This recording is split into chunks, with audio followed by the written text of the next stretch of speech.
BBYO is committed to the well-being of teens and supporting them by offering tools and resources for teens and their parents. My name is Carolyn Schreier. I am the outgoing chair of the BBYO Parent Advisory Council, and we are the host for this evening's event. The Parent Advisory Council advances BBYO's efforts to develop and strengthen a global community of BBYO parents, to provide opportunities for parents to engage both locally and nationally, to share ideas and support their teens both within BBYO and beyond. Throughout the year, the Parent Advisory Council has hosted a series of events and webinars for the greater BBYO parent community. You can find recordings of many of the past events on bbyo.org/parent advisory council. And we're going to put that in the chat too and send it out to you in the follow-up with the recording of tonight.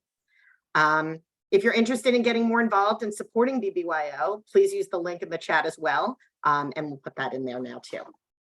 And now it's my pleasure to introduce our speakers.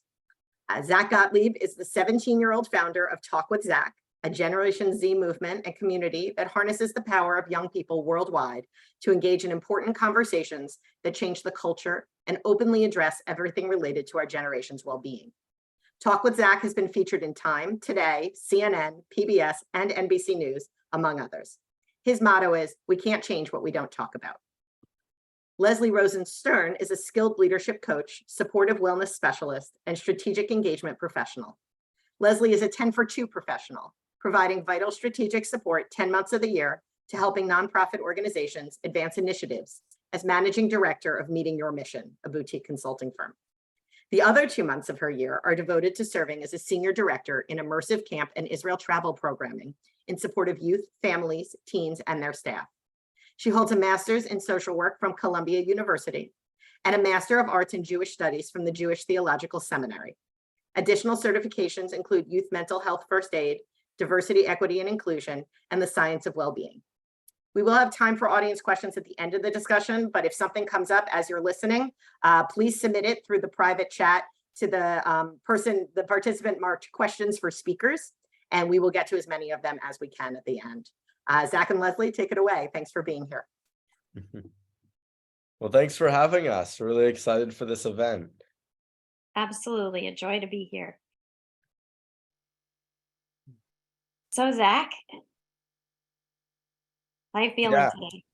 I'm really excited to be here, especially because, I mean, this is Mental Health Awareness Month, so it's extremely timely. And as we move into summer, I know on the one hand, it's like, you know, teenagers get all this freedom, no school, but then a lot of it's like some of this lack of structure, I feel, and like no consistency of having school can feel isolating. And also like when you're going to summer camp, like that's another change. So it's good to address both like what's great about summer and also what I imagine a lot of teenagers and also parents might be a little concerned about. Absolutely. I think this is a great time. The spring is always a great time as we plan for what's next, leaving home, whether it's short term for camp or longer term for semesters away at school, to really start to think through and to talk about mental health openly, not to hesitate when you're having conversations about being away from home, to normalize it. Yeah. I think by hesitating, it makes it feel like it's a taboo subject or full of stigma. And it's a great opportunity just to have these open conversations getting through spring. Exactly. And I think like, again, it's so important now. And I'm really glad that like it's Mental Health Awareness Month, but we should really be focusing on these things all year round. So I hope that whatever you guys get out of this conversation will stick with you for longer than just the 2 weeks left or so we have left of May. Absolutely. So what kinds of conversations are you having now as you gear up for summer? Yeah, so I mainly do these on my platform, Talk with Zach. It's a Gen Z community. I do speak to parents as well, but I'm really focusing on the teenage perspectives. I get questions from teens from all over the world, and I like have these little scenarios where I answer them on with like another teen. I'm doing one this Sunday, so look out for that. But a lot of them have to do with things like relationships, both platonic and romantic. And I mean, I think that's like probably the number one thing teens are concerned about. I mean, there's so many others. Obviously, I'm not trying to discount them, but I feel like relationships really apply to everything, and like really everything we're doing and everything we're going through. And they're just such an important part of our happiness and well-being.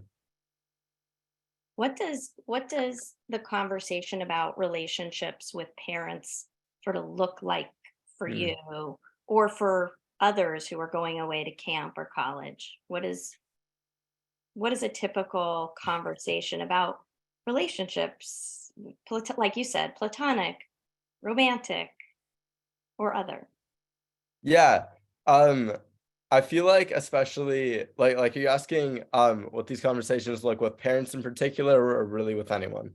I think what first of all, what comes to mind for me with these conversations are things like boundaries, like how Yeah. often am I going to be expected to connect with my parent while I'm away at school or camp. Sometimes there's digital like policies, like no cell phones and things like that. So what other kinds of topics come up in these conversations about relationships? Yeah, I mean, I think like boundaries, like you just said, are so important because I know like some parents, like at least my mom was like, I want you to write to me. I want like, and also like my grandma was really enthusiastic, which is really sweet. But I think what a lot of parents have to understand if your kid is going to summer camp, like you want them to be in the moment. Like obviously, if they're not writing to you like ever, that's different. But like if you're expecting like at least 2 letters a day, it's like maybe a bit excessive. Like that would probably be a red flag for me. It would indicate that they're not enjoying their time there. So I'd say like set realistic standards. Like say, I expect you to write to me maybe like twice over the session, and your teenager may write to you more. Like that's fine, but at the same time, you want to let them um have fun there and also like hear them out. Like maybe they don't want like I doubt they're not writing to you because they don't love you. It's more just like they want to enjoy their time there. It's like when I go out, I'm usually not like taking pictures. Like a lot of people are like, Zach, like I just said prom, and people are like, Zach, you didn't take a lot of pictures. And I'm like, I'm literally just trying to enjoy the moment. Like some of your teens will literally just want to enjoy the moment. And I think having a dialogue about why versus like what is actually happening is just really important. Like I promise you, they're not doing it because they don't like you. I think they like I know when I went to summer camp, I was like, I just want to hang out with my friends. Like I'm just like here to like have fun. And yeah, like sometimes it's fun to write, but might not be a daily update. I'll give the whole scoop when I get back. I think a lot of times what we're having conversations, it's really helpful to have those pre-conversations with Hmm.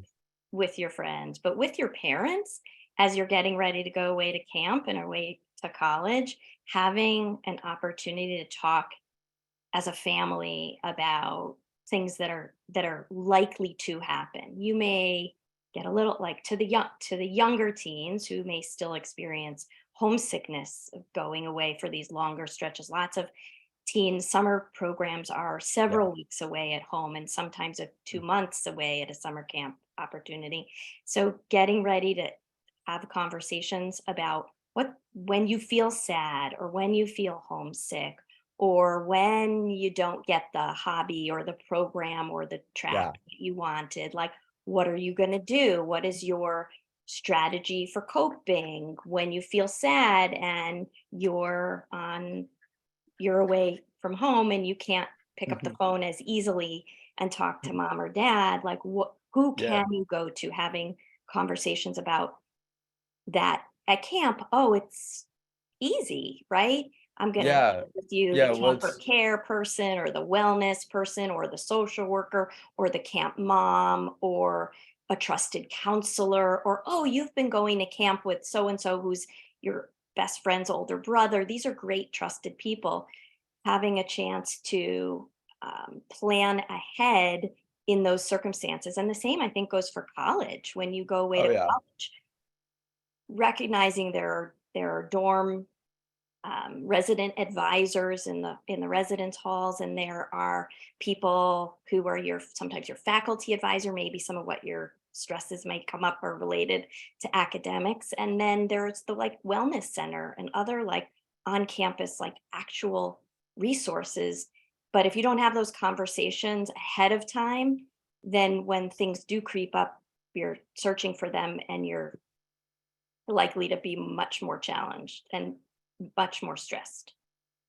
Yeah, exactly. I feel like what's interesting when you're going away to camp or college, it's like the thing you do at home to cope many times won't be available. Like maybe that place in your house or that friend you might call, they may not be available.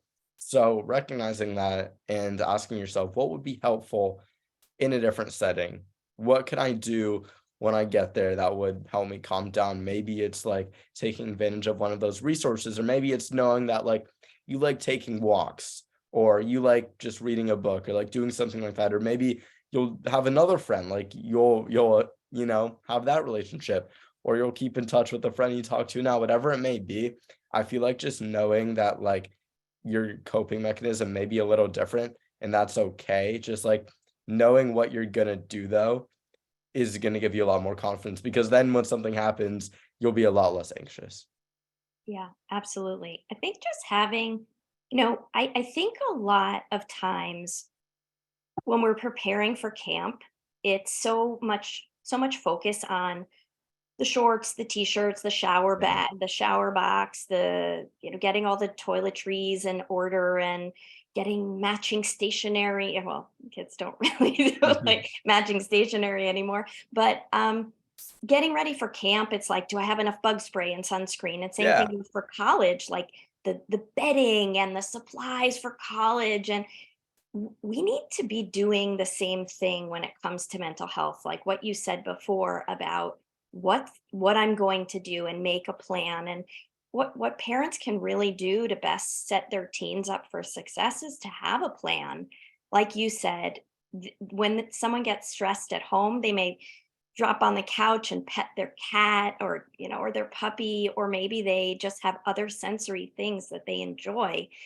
And it's not easy when you're away at camp or college and you have roommate around or bunkmates around, and you don't have the pets and you don't have the creature comforts, but have a plan of things that you like. And that may include pre-planning a music playlist, and that may involve you packing up a few special things from home and maybe a few names of people. Just depends on, like you said, friends might not always be accessible, and those go-to people might not always be accessible. So creating sort of like a toolbox for yourself of strategies, I think it would be really helpful. Yes, exactly, and it's like, you bring the bug spray, so you don't get like, so if you get bitten by a bug, like, it's or so you don't get bitten by bugs, and it's like, you need to have, like, a repellent for whatever you're going through, like, to have a coping mechanism. It's like we prepare to have the shorts for when it's hot, but we don't prepare, "What am I gonna do when I have an anxiety attack?" And like same goes for college. It's like you buy the textbooks, you have the bedding, the sheets, all of that. But like you're really like checking out like, hey, where's the wellness center? Who can I call here? What resources, like where can I walk? Where can I like decompress? So I think like paying attention to both is really important. And I feel like the other thing parents should know is that I know a lot of parents, they like to be in control. Like when they hear things like, oh yeah, my teen might be like stressed or might have like something bad happen, like mental health wise. And it's like, it's great that you're taking that active role, but at the same time, what's going to do a lot more for your teen is to teach them the skills. So it's not really like, how can I help you? It's like, how can I help you help you? I would start by asking that question, Yeah. and I would label it. I would say, I'm so excited for you to go to camp. I'm so excited. I remember the night before going away myself, or going to college and having new experiences, but let's have a conversation. It's not always smooth sailing. Things don't always go your way. Things creep up, stress comes in. You don't have to have a chronic mental health condition to have stress debilitate you, to create circumstances where you feel a little out of control. And sometimes you haven't slept well, and that affects your mood and other. So asking those conversation, asking during a conversation about when things get rough, what are you planning to do? Could we brainstorm so that you're set up for success and your toolbox is ready? And just asking those questions ahead of time, either while you're packing, or while you're touring the school, or while you're there on new student admit day, things like that. Just pre-planning and creating an environment where you're actually building resilience and able to better manage stress by pre-planning and getting things ready. Exactly. That's such a good point. I also appreciate what you said about having those conversations in advance, to also like talking to parents and recognizing that parents, I spend a lot of time talking with parents now as their children are leaving home, to accept a little bit of the void, that Hmm. they're not going to know what's happening at camp or what's happening at college, and they're going to feel a little left out. It's hard on both. I think it's It hard sure when is. And what parents need to know about that is like, just because your teen's like going off in the world doesn't mean they're gonna forget like everything you've taught them. So if you've taught them good habits, like they're gonna be practicing those habits out in the world. And I feel like parents forget that a lot. They think if my teen is under my supervision, they're gonna forget everything. When in reality, it's like, no, they're gonna act how they were raised. So that's something to keep in mind. Like your teen is not gonna be like, it's not the Wild West. They know how to act. Please trust them, and also trust them to communicate with you. Like if something isn't going their way, trust them that they'll reach out and say, hey, something's not going my way, I need some guidance here. Yeah. I think also to the parents, it's likely that your teens will reach out when things are more challenging instead of more positive. And so recognizing that you don't have to solve their problems when they reach out to you. A lot of times it's listening, reflecting. Gosh, that sounds really difficult. I'm Hmm. sorry that's what you're going through. I'm sorry for the circumstances you're finding yourself in. Would you like me to listen and be here for you, or do you want me to help strategize what some of your next steps could be? Help you think of some things that you could do to ease your situation. And that's key. Really listening to your teen to figure out what they may need in that moment. Yeah, because a lot of the times, like all of people vent to me and like they don't want advice, like they know what to do. They just like literally want to get something off their chest. And I feel like recognizing that and saying, I understand you, I hear what you're saying, and I'm here for you, can sometimes be a lot more helpful than, okay, thanks for telling me. Here's how we're gonna solve this. It's like just take a moment and hear them out. Let them feel their feelings. And then if they ask for it, then you could help them out. And I think this is true in so many like different contexts. Like if you want your teen to open up to you, you can't be like asking them to open up to you that much. It's like you got to let them come to you and make sure that they know that they can come to you. Like create a safe space, because when you like perpetually ask them, it feels like you're badgering them, not to get like the good stuff, but to like find out the not good stuff that's going on. And then maybe they feel like they'll get in trouble if they open up, or they just like are a little annoyed. But if you create a place where they're like, if I come to you, I know that I'll be respected and I won't just like get in trouble. We'll have a conversation about whatever it is. Like they don't want to, like no teen is going to tell their parent they've been drinking if their parents like, all right, you're grounded for a month, right? But if you say, okay, let's have a conversation about that. Let's talk about why you did this. Maybe there's something going on in your life that made you want to drink a lot. And here's how we could take steps to solve it, right? Then the teen not only is going to like learn from their behavior, but also be more likely to come to you in the future. Yeah, absolutely.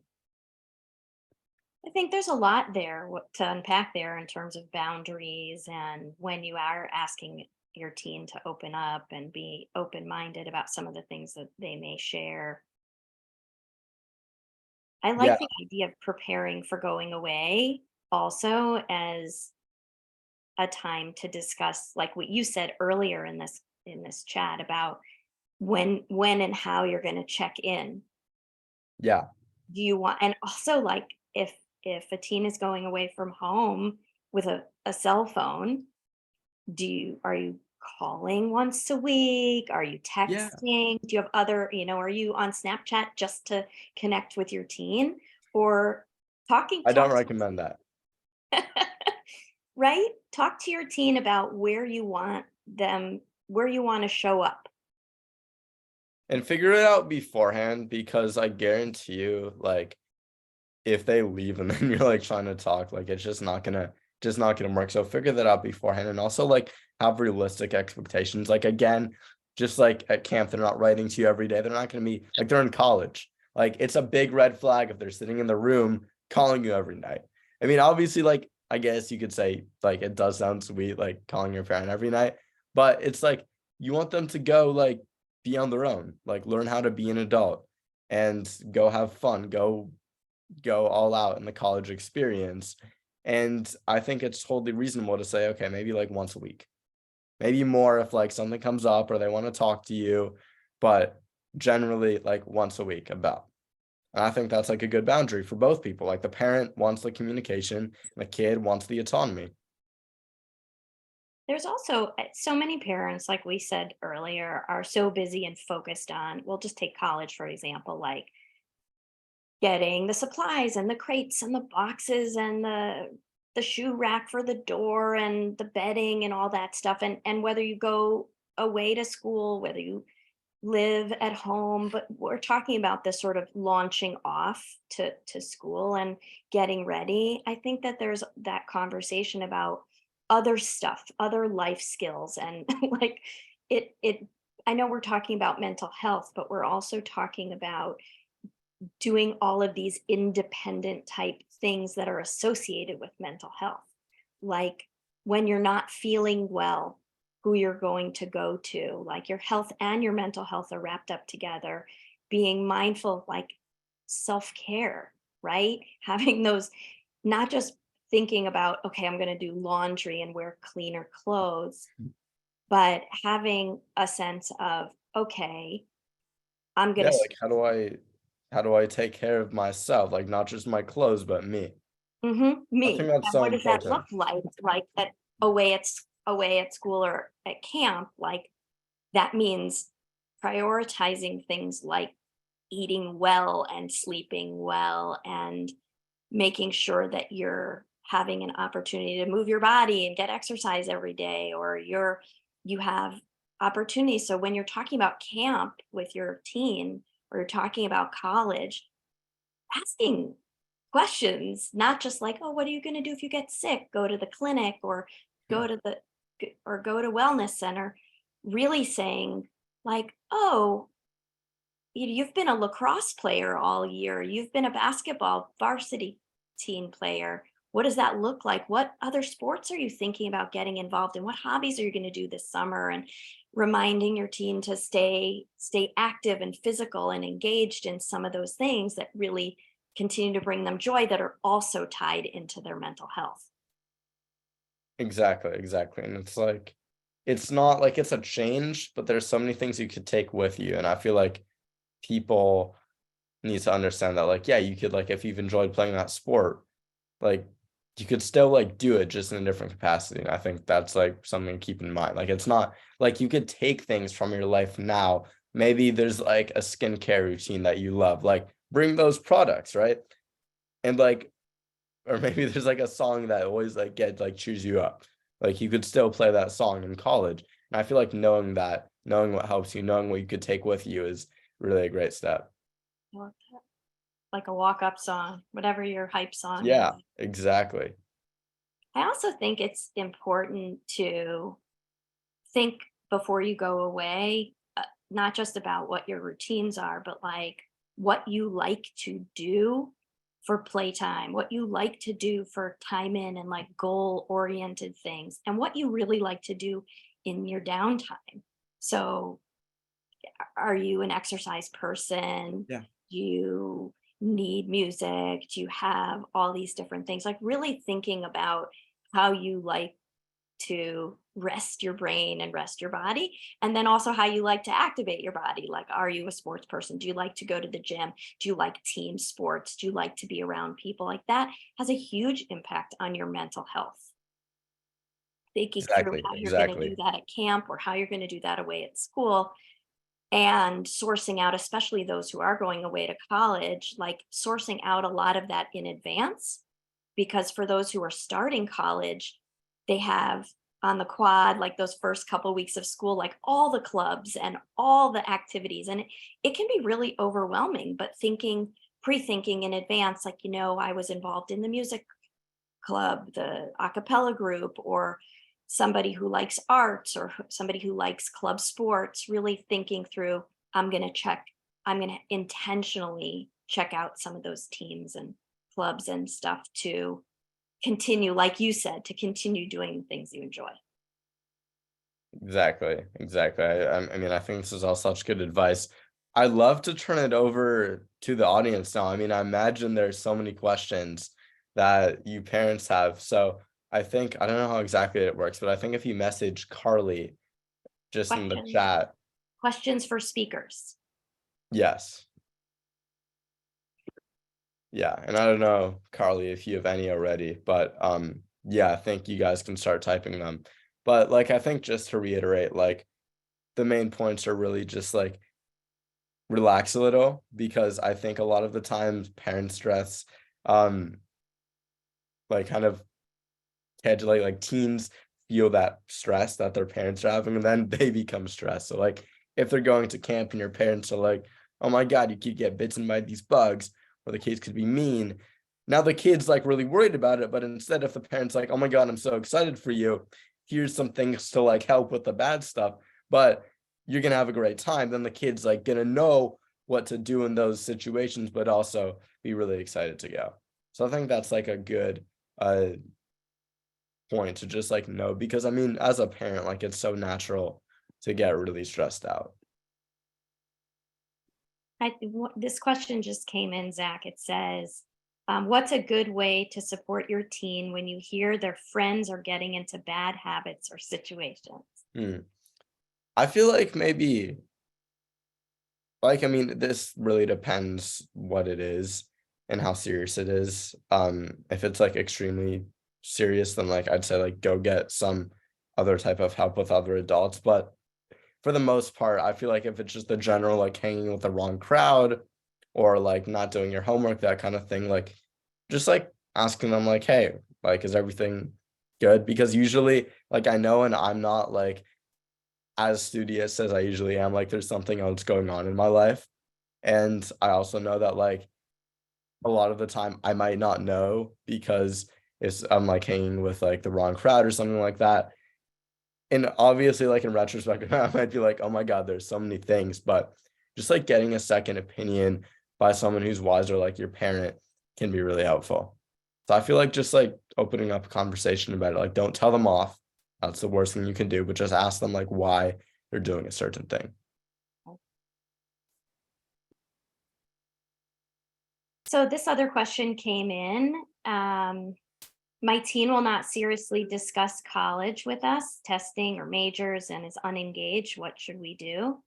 I'm happy to take this and sort of start. I think the best thing that we have about teens is that teens have a really robust and active social life and connection with other teens. And there's a lot that they learn from their peers. And so there is a sort of natural timeline if their friends are thinking and talking about college and testing that's going to come up. The school also plays a big role in guiding teens on a journey towards college or to beyond or to technical school or to work and other things. And so I think that parents can say when you're ready to talk about it, and understand that there is a sort of natural guiding timeline through peers. Zach, what do you think? I 100% agree with that. I feel like just like taking a step back, like not like hopping on it, like, oh my God, they need to be engaged, but they're gonna, I don't know a single person who's not stressed about college.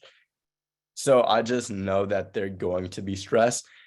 You should tell them information. You should tell them like basically just like what's like this is a real thing. You need to take this seriously, but you can't force them to care. That's going to come naturally. This is a great question. What can I do when I feel triggered by my child's issues or concerns so that I can still be a support to my teen? Wait, sorry, you just cut out. Can you say that one more time? Yeah, sure. What can I do when I feel triggered by my child's issues and concerns so that I can be a support to my teen? I'm happy to Yeah, share yeah. my Can thoughts you? and then I'll throw it to you. It's really important when parents send their teens away that they have a sense of how they're going to navigate things that they think are stressful for themselves. Like whether that means you as a parent having your own therapeutic access or support, um, because things are going to come up. You're going to feel you're not there if your teen gets sick.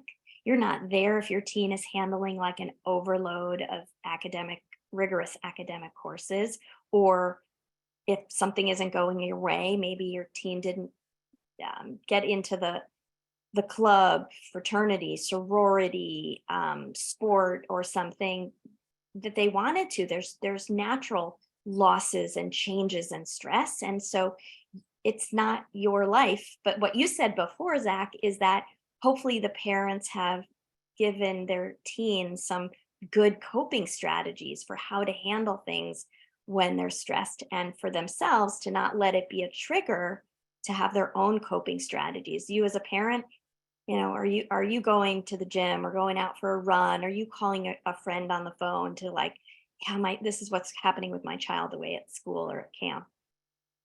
That's what I think. Exactly, exactly. And it's like you're not going through it, so you just need to be extra mindful of their experience.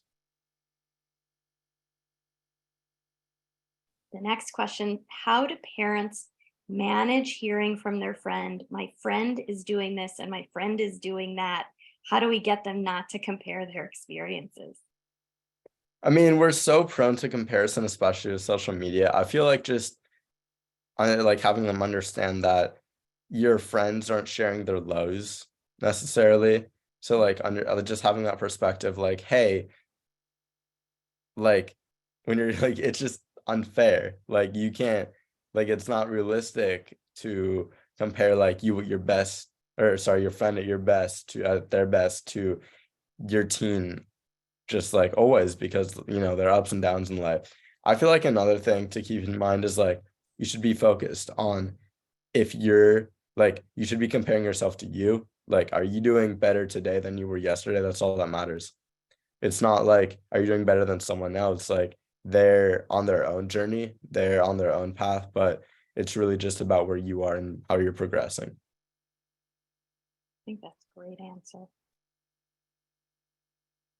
I think you're right. A lot of times especially with social media and how quickly people are to share like joy of getting into colleges and programs, and the pride I think that parents feel in their children making some of these choices, that we recognize that's part of the highlight reel, Yeah, and that we very rarely show the challenge reel, the outtakes, I'll call them, like the the blips and the bloopers that we have for good or for bad that aren't perfect and aren't screen worthy. And we have to remember, and we have to teach our children that that's very normal, and that's part of, I think, setting up our teens for camp and successfully for beyond, is that like things are great now, but let's talk about what it could look like if things got stressful, or how are you going to manage this and how are you going to navigate that, recognizing that what we see on social media isn't always an accurate picture. exactly. That's so well said. And I think we have time for just a couple more. Are there any more in your chat? Here's a new one. um, Okay. as a parent, how do we stay involved in our child's mental health from a distance while respecting their space?